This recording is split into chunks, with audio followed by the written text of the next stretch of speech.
Hello students, welcome to our video lecture classes.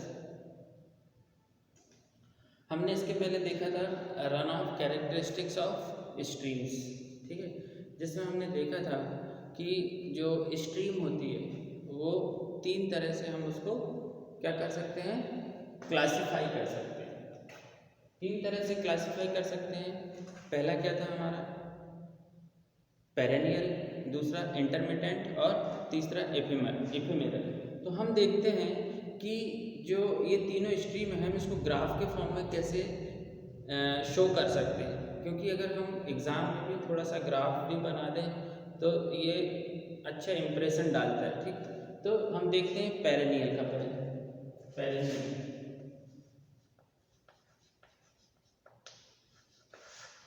जो perennial stream है, ठीक है, पेरेनियल जो स्ट्रीम है उसका ग्राफ हम अगर बनाएं डिस्चार्ज वर्सेस टाइम का, तो कुछ, और टाइम में हम क्या ले रहे हैं, पूरे मंथ है। क्या है ये, मंथ।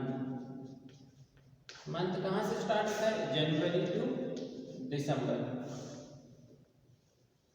ठीक, जनवरी से दिसंबर तक अगर हम एक्स एक्सिस पे टाइम लें और यहाँ डिस्चार्ज लें, तो पेरिनियल स्ट्रीम में हमें पता है कि इसमें वर्ष भर या पूरे ईयर, पूरे थ्रू आउट द ईयर इसमें क्या होता है, इसमें कुछ ना कुछ डिस्चार्ज होता है, इसमें कुछ ना कुछ वाटर रहता है। ठीक है, पूरे साल भर, चाहे वो ड्राई वेदर हो या वेट वेदर हो, मतलब मानसून सीजन हो या फिर समर सीजन हो, तो इसमें ग्राफ हमेशा डिस्चार्ज अगर रहेगा इसमें तो कुछ ग्राफ ऐसे बनेगा। ठीक, ठीक है, ये ऐसे आएगा,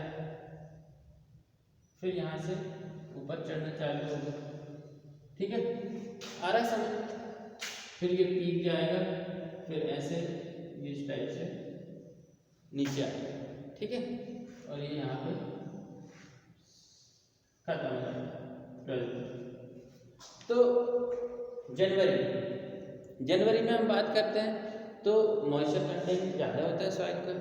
ठीक है, जो इंटरफ्लो होता है या फिर जिसको हम बेस फ्लो बोलते हैं, उससे वाटर लेता है तो स्ट्रीम पे देखो डिस्चार्ज बहुत ज़्यादा है, धीरे धीरे कम होते जा रहा है। कहाँ पे कम होते जा रहा है, जनवरी, फरवरी, मार्च, अप्रैल, मई, जून के आसपास आते आते ये देखो इसका डिस्चार्ज सबसे मिनिमम हुआ सबसे मिनिमम डिस्चार्ज डी मिनिमम है। फिर उसके बाद में फिर बारिश का मौसम स्टार्ट होता है, यहाँ से मानसून सीजन स्टार्ट होता है, और फिर जुलाई से फिर ये बढ़ता हुआ जाता है धीरे धीरे, जुलाई, अगस्त, सितंबर, अगस्त में पीक पे होता है।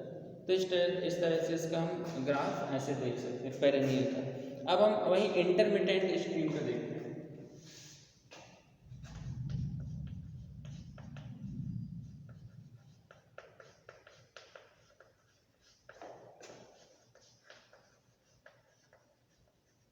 ठीक, इंटरमिटेंट स्ट्रीम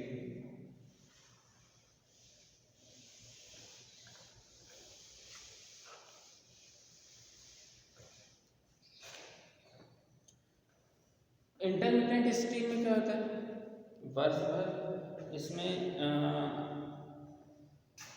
वाटर फ्लो नहीं होता है। ठीक है, तो जनवरी के सीजन में थोड़ा सा इसमें वाटर होता है, मतलब कुछ ग्राफ हमारा ऐसे मिलेगा। ठीक, दो पे आखिरी टच होगा, जनवरी, फरवरी। उसके बाद मार्च, अप्रैल, मई, जून पूरा यहाँ पे सूखा हुआ होता है, स्ट्रीम फ्लो नहीं होती है, कोई पानी नहीं होता है। उसके बाद फिर यहाँ से जुलाई से फिर ये स्टार्ट होने लग जाता है, यहाँ जून, 15 जून से अपने यहाँ मानसून आ जाता है, तो फिर ये ऐसे स्टार्ट होता है। ठीक, और ये स्टार्ट होते फिर धीरे धीरे कम होते हुए ये पूरा ऐसे आ जाता है। ठीक है, दिसंबर तक यहाँ पे रहता है कुछ ना कुछ वाटर, पर ये और नीचे आता है ये ऐसे। ठीक,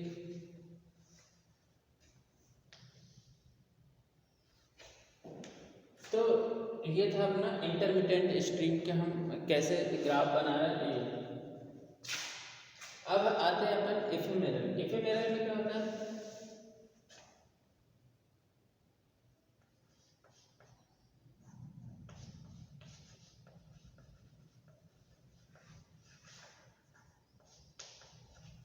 एफेमेरल स्ट्रीम में कैसा होता है, एफेमेरल स्ट्रीम जो होती है ये typically an ephemeral stream does not have any well defined channel. Most of the river in arid zone are of the ephemeral kind. मतलब जो एरिड जोन होती है जहाँ पे बारिश बहुत ही कम होती है वहाँ पे इस तरह की स्ट्रीम देखने को मिलती है जहाँ बरस भर पानी नहीं होता। कब होता है पानी, ये स्ट्रीम कब फ्लो करती है, जब मानसून सीजन रहता है तब तक स्टार्ट होता है तो भर जाती है, फिर ख़त्म होता है तो फिर सूख जाती है नदियाँ जो भी। तो इसका ग्राफ कैसे बनेगा,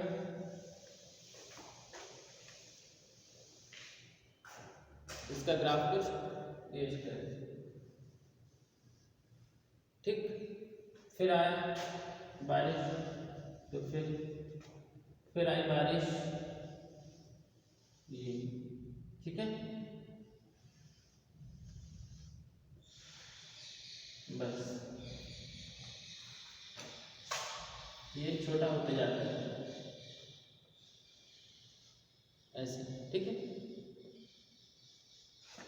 कभी ग्रीष्म ऋतु में भी बारिश हो जाती है, समर सीजन में कम अमाउंट में, तो ये है ephemeral stream. The flow characteristic of a stream depend upon, जो फ्लो कैरेक्टरिस्टिक्स है स्ट्रीम की वो किस पे डिपेंड करती है, सबसे पहले तो रेनफॉल की कैरेक्टरिस्टिक्स पे डिपेंड करती है, हमने बहुत पहले से पढ़ते आया है इसको, ठीक है। किस पे डिपेंड करती है, रेनफॉल कैरेक्टरिस्टिक्स,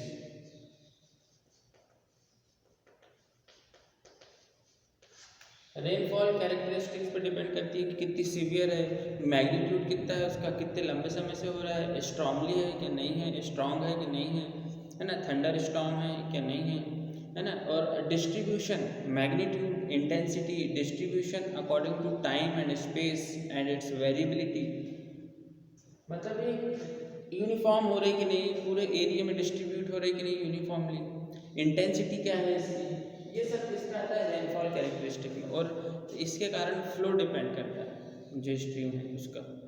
कैचमेंट कैरेक्टरिस्टिक दूसरा क्या है, कैचमेंट कैरेक्टरिस्टिक्स,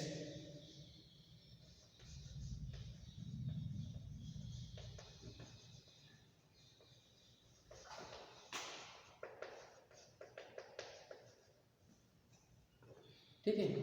कैचमेंट का कैरेक्टरिस्टिक्स पर भी डिपेंड करेगा, ठीक, जो कैचमेंट है उसका कैरेक्टरिस्टिक्स पे डिपेंड करेगा। कैचमेंट की कैरेक्टरिस्टिक्स क्या हो सकती है, जैसे सॉइल है, सॉइल का टाइप क्या है, लैंड है, लैंड यूज पैटर्न क्या है, किसान लैंड यूज किस, लैंड का यूज़ किस तरह से कर रहे हैं, है ना, क्रॉप रोटेशन क्या है उस पर, कवर, स्लोप, स्लोप क्या है सॉइल का या उस पर्टिकुलर एरिया का, कैचमेंट का, और क्या जियोलॉजी क्या है, शेप क्या है, ड्रेनेज डेंसिटी क्या है, shape, geology,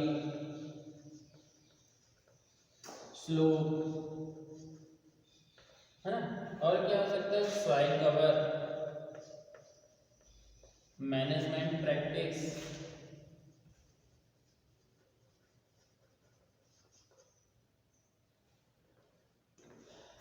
management practice in the sense land use pattern. उसके बाद क्लाइमेटिक फैक्टर, नेक्स्ट क्या आएगा हमारा,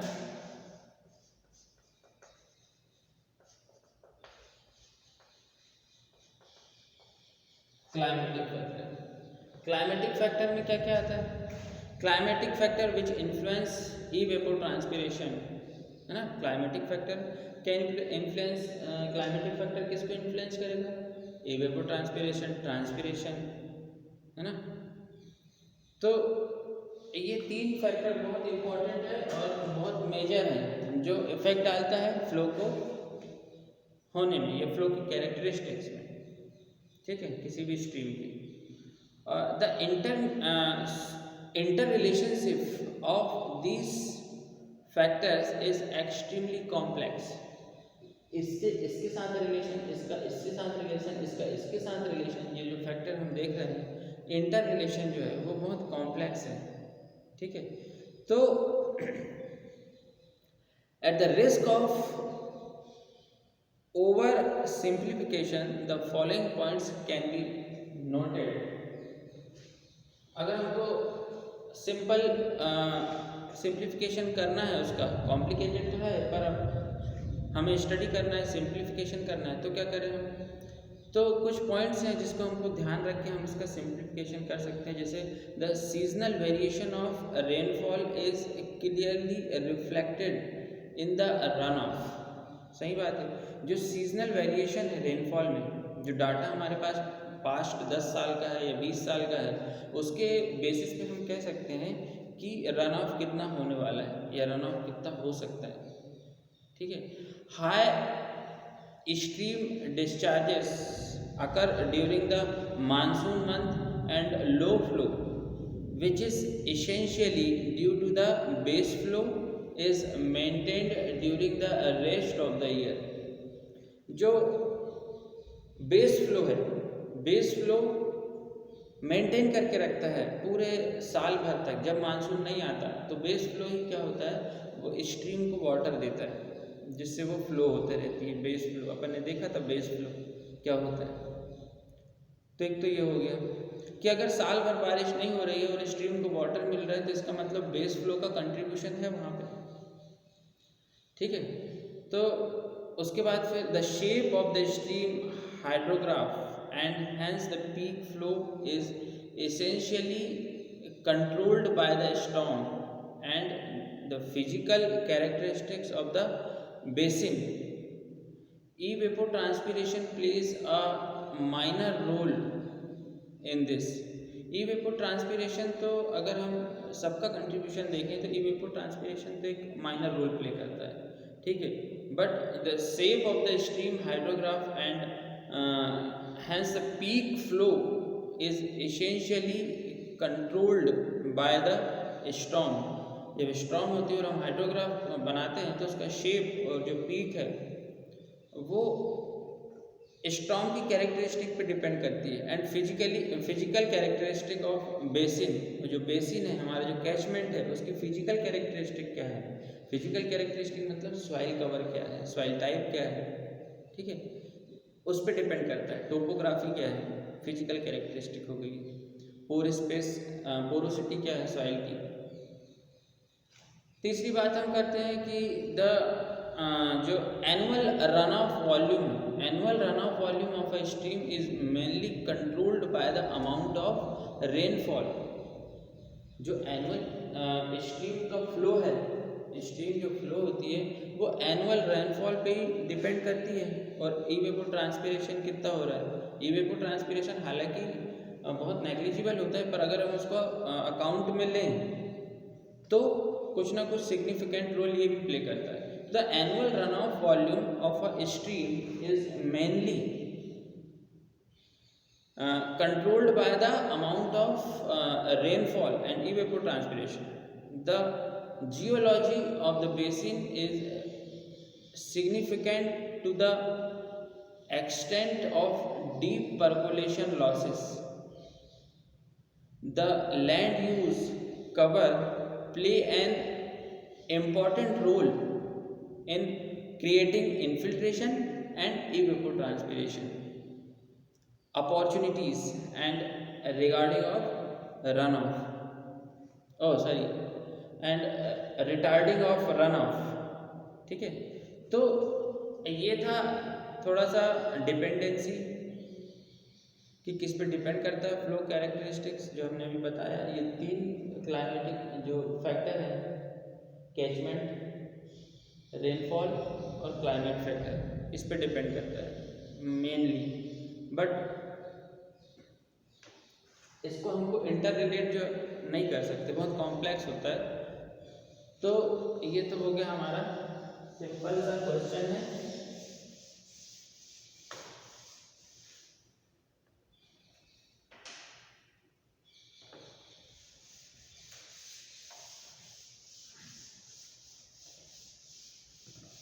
अगर आएगा तो थ्योरी लिखने को आएगा सिंपल, तो आप ये तीनों ग्राफ बनाइएगा, थ्योरी लिखिएगा, बहुत अच्छे मार्क्स मिलेंगे। ग्राफ अगर बनाते हैं, मैथमेटिकल एक्सप्रेशन लिखते हैं तो थ्योरी कम भी लिखेंगे तो मार्क्स अच्छे मिलते हैं। ठीक है।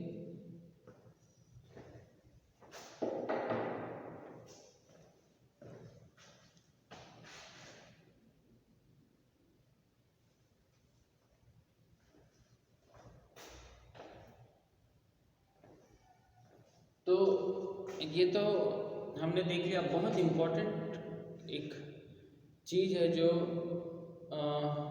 एग्ज़ाम में पूछी जाती है अक्सर, SCS-CN method of estimating run of volume.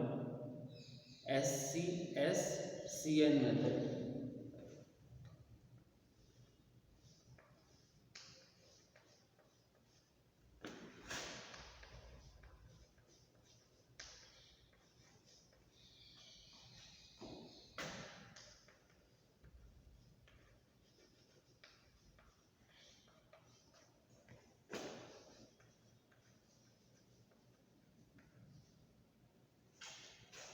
SCS-CN method for run of volume.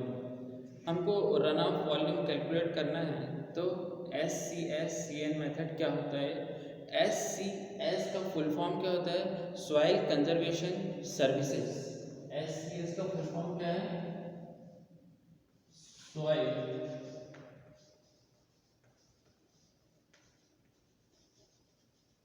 Conservation services. Soil conservation services ये एक यूएसए की एक क्या बोलते हैं सर्विस है, जिसने ये फॉर्मूला डेवलप किया था रन ऑफ वॉल्यूम को मेजर करने के लिए। ठीक है। और CN मतलब क्या होता है? Curve number. CN मतलब क्या होता है?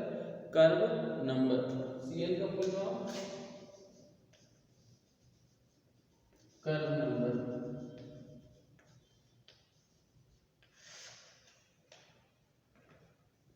तो ये हम नेक्स्ट क्लास में पढ़ेंगे इसको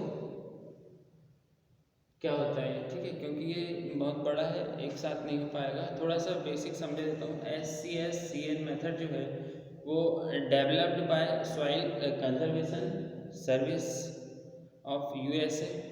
ठीक है। और for the is a simple predictable and stable conceptual method है ये for estimation of direct run of. ठीक है। डायरेक्ट रन ऑफ हमने पढ़ा था क्या होता है? Estimation of direct run of depth को मेजर करने का ये एक बहुत ही प्रेडिक्टेबल, स्टेबल और कॉन्सेप्चुअल मेथड है। और किस पे बेस्ड है? Based on storm rainfall depth. जो भी स्टॉर्म रेनफॉल डेप्थ है उस पे बेस्ड होता है। और जो it realizes on only one parameter CN. Currently it is a well established method. ये बहुत सारी कंट्रीज द्वारा ये अपनाई जा रही है इसी मेथड से। इसमें ज़्यादा एरर के चांसेस भी नहीं है। बहुत सारी जगह ये इसी मेथड से रन ऑफ वॉल्यूम को मेज़र कर रहे हैं बहुत सारे कंट्रीज़ में। Having been widely accepted for use of USA and many other countries. ठीक है।